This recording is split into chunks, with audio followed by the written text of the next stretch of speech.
What is going on, guys? Welcome back to the MG YouTube channel. Malachi Greb, CEO of Elite Automation, Elite Properties, and an investor in Tesla. The thing I want to talk to you guys about today is supporting innovation, supporting our country, supporting economics. One thing that is like majorly disheartening is that there is a lot of like propaganda, aka fake news and stuff like that, that gets put out on certain things. And so I'll use Tesla as an example because I'm very involved with like Tesla and like what's going on in Tesla and stuff like that, and like consume probably as much content or more content than anybody in the world when it comes to Tesla related content. As an investor in Tesla, it's important for me to keep up with like the technology, everything that's going on within that company. And so like I've watched a lot of like just like raw feeds and live feeds and stuff like that. And the point what I want to get at with this is like, the news is basically like blasting on Tesla, like, oh, like it tried to go, like they just launched the Robotaxis. For those who don't know, they just launched the Robotaxi service. So in that Robotaxi service, um, basically it's an autonomous taxi service where there's no driver, right? And they're just doing a soft ramp right now, and then they just had a bunch of influencers ride on in the robo taxis, so it's not like open to the mass public yet. So they let a bunch of influencers come. They shot a lot of like raw content, live streams, stuff like that. And then the news kind of just took it, and like there was like two, three, four instances of like it just kind of doing some things that were like not great, and the news just kind of like flipped it on its head and like took like these three things or whatever that it did and like made it sound like, oh, it's not ready. It's like, you know, uh, just throwing dirt on their name, right? I'm not gonna explain a bunch of stuff, but the issue is they're throwing dirt on Tesla's name, and they are basically discrediting them.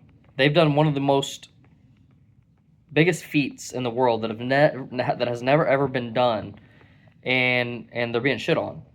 And this is just sad because we've reached a point in society where we should have either quit advancing in technologies, like back when we had like ACs and just like did nothing else towards technology. We shouldn't even probably have done phones, or we should have done phones but not like, you know I don't know, where do you stop technology, right? But the point is we're not going to stop technology, so we need to do what we can to advance technology forward, because it's going to increase it's going to increase the quality of our lives.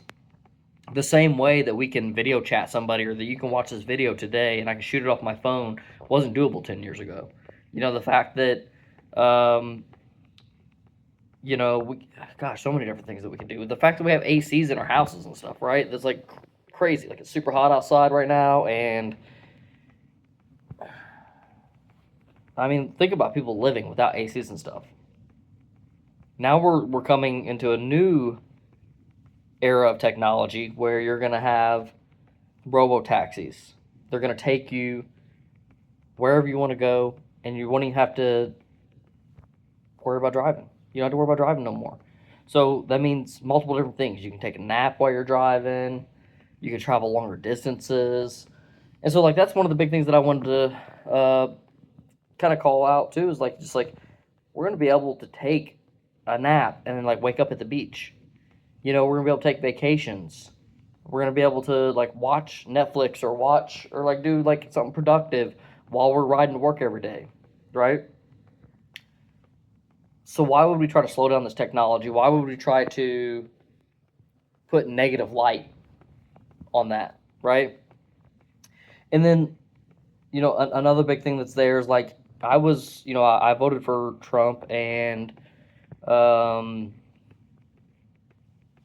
now he just passed this big beautiful bill, and I'm pretty much out. Like the way that he like did with Elon, the way that he just like basically abandoned everything he came to the table with. He was gonna help fix our deficit. He did the Doge thing, and like all these were amazing things. And then it comes out the big beautiful bill that's like adds trillions of debt.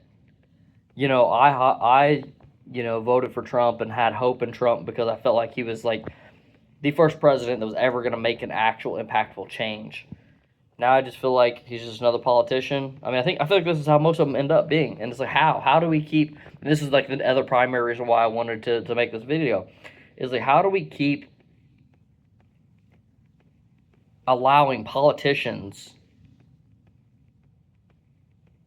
to become presidents and stuff like that, and not do the things that people want, right? Why is our country not ran like a business or ran like your personal finances? In what world can you just keep increasing your debts and somehow still afford to pay the new debts that you have? You can't. Any business that has more debts than they have in revenue, they go out of business, right? And so the same will happen for the country. And as soon as that happens for a country, then we'll probably end up becoming a communist country or something. Like, why is our country not being ran as a business? And it needs to be thought of in that way.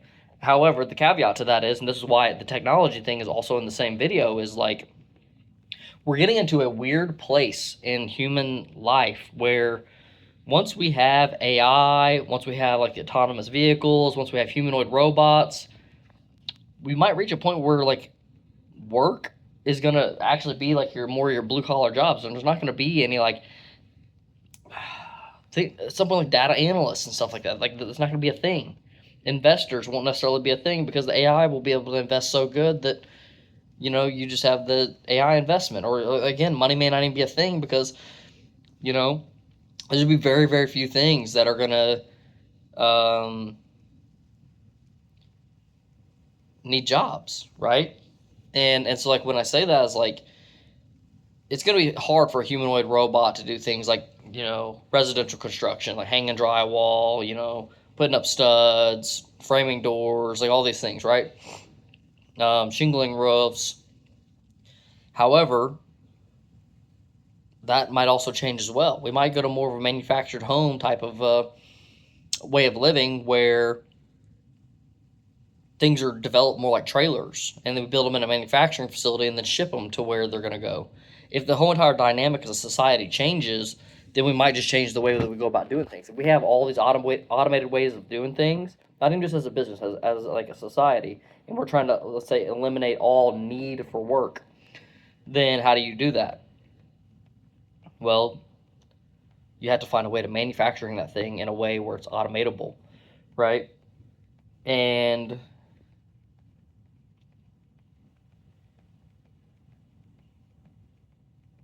almost everything is going to be able to be automated except for some of those tasks until we change society. Like we're gonna have to, like, society will change over time, right? If you got to a point where like it was only your manual laborers, your plumbers, your electricians, your these types of people that are the only ones working, then what does that mean? Do they somehow get to live a better life than other people because they're willing to work and nobody else has to work? Are we gonna get like some government subsidy that's gonna pay for our living? Because there's no way like the governments are just gonna let us not have income, you know. When I say not have income, I mean just not have a way of like sustaining our lives. I think they're no matter what, they're going to try to keep a fiscal type of system. That way, there's like a way to manage like what we buy and don't buy, and things will still have an expense to them. They'll just be much less because it's an automated system that does the thing, and again, everything becomes so automated that there's going to be very, very little tasks, very little jobs. So that means the cost of everything will reduce. Maybe a vehicle that's $30,000 now could be $10,000 because there's not any humans involved. If the entire process is completely automated, then the cost of everything drops down. Your $1,000 phone could be $100. And so you reach this point of like abundance where everything is just so low cost, doesn't need humans for almost anything. So what do? Do we go to some type of thing where people work for a week, they work for a month, and then they're off for a month or off for a week, so that way everybody still works a little bit, but total amount of work that needs to be done is just much less. Again, service is going to be one of the hard things to ever go away. You're still going to need like somebody to service your HVAC and stuff like that, because if not, you had to have somebody come out, like install it and whatnot. So like those type of service things I think will always be there for a long time. I mean, it'll be so much time probably for like some type of humanoid robot to be able to come out and install it themselves. I mean, at least 50-something years. With that being said, AI could change that overnight too. So like that's a big thing with AI. Like AI could just all of a sudden overnight, if it becomes so intelligent that it can answer any question, you can say, "Hey, develop me the best structured city in the world," and then it would or the most efficient city in the world, and then it'd be able to do something like that. I mean, maybe it's something to the point where like you don't even have individual ACs outside of your house. Maybe it's more like there's a huge commercial unit further away from your house that's powers the entire or cools the entire neighborhood. Just as an example. It's not necessarily what may happen, but on like a service standpoint, that might be the way that they eliminate service. It becomes more like a power plant. Same with furnaces. You say like, oh, that's wild, like that would never be, like how, why would they ever do that? Let's just put into context. We have the electric lines ran to our house, right? We have water lines ran to our house. We have gas lines ran to our house, right? That's pretty freaking wild that we're taking something from some factory somewhere else, transporting all to individually to our houses, So, yeah, this video got a little bit off of, topic, but I just really wanted to kind of step back and kind of talk a little bit more on like the philosophy of things and human society and where we need to go. We need to, the biggest thing is we need to support technology. We need to support a government that's sustainable, and not just a government that's sustainable, but a government that's focused towards our sustainability, meaning me and you, right? Why are there still people that are struggling? Why are there people that are still hungry? Like in today's age, like there's no reason for it. I do understand the fact of people not